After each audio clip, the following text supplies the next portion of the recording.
I'd been playing with this thing with a sheet the other day in some different light that looked really good. I still need to find what the moment of dynamic change is, so I thought I would bring a clock. I feel like I'm kind of just exploring right now and seeing what is interesting with these objects with the camera rather than working with a specific idea.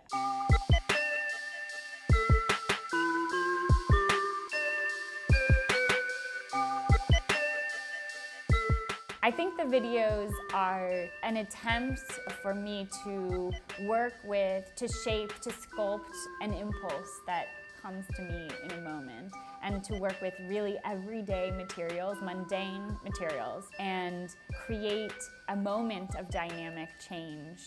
That's been a big focus of mine for the last 2 years while I've been at City College in the Digital and Interdisciplinary Art Practice program. The videos are really sort of about no, Sarah, just make something every day. Just get in the room and make something. I sort of need the constraints of working with a prompt in order to just spark something and to just say, I'm gonna work with that guy's shirt or the colors on his shirt. I need to set up rules for myself, and then I either follow the rules or I break the rules. So the prompt is, set an alarm and wake up without hitting snooze. And then also action versus stillness and mapping it.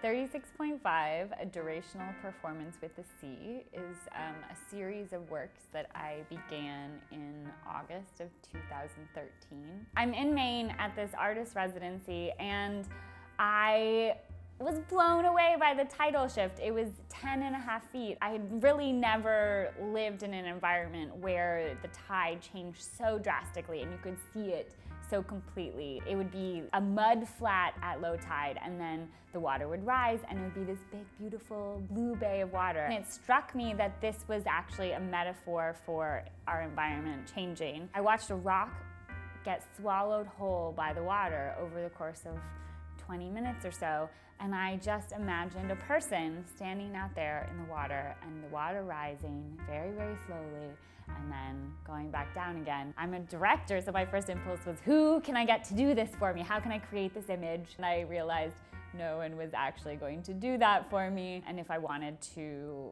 make this work, I had to do it myself.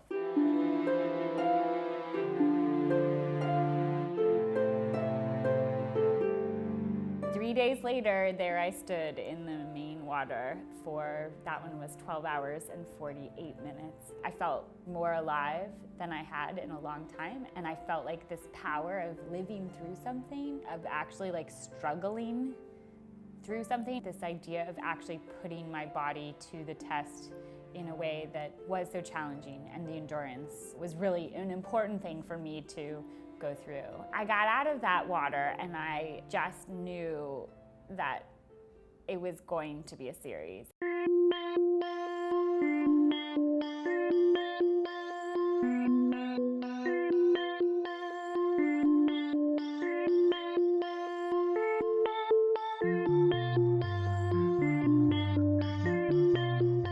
Wherever I am, I look to how I can work with the environment to create space for people to sit with the performance and take it in and be quiet with it. This last one was really exciting because a lot of local people stopped and they were like, is this art? What is this? And then they sort of would get engaged in watching it, and my understanding was that lots of these sort of intense conversations about what is art were had and what is our relationship to the water on the edge of the shore, and to me that is incredibly valuable.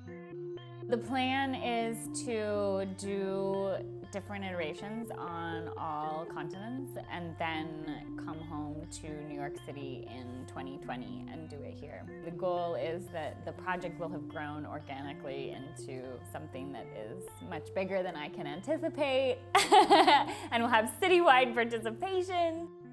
I'm in a new MFA program called Digital and Interdisciplinary Art Practice, at City College. It's a really amazing program. Hayo Madarager, who is part of E-Team, he's running the program. It's been a wonderful environment to be in, and we have this amazing studio space. I feel very lucky to be sort of early in the formation of the program.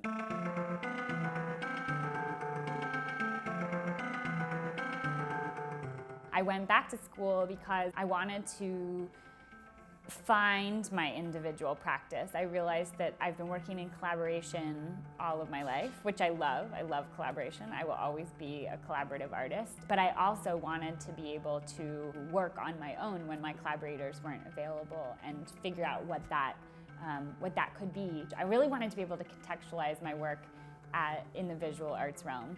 The discipline, the practice is so important, and I feel like for me, I will marinate on something for so long, and then when the idea hits, I know that's what I have to do. It doesn't always happen like that, so I'm like, you know, when it happens, I know I have to take action.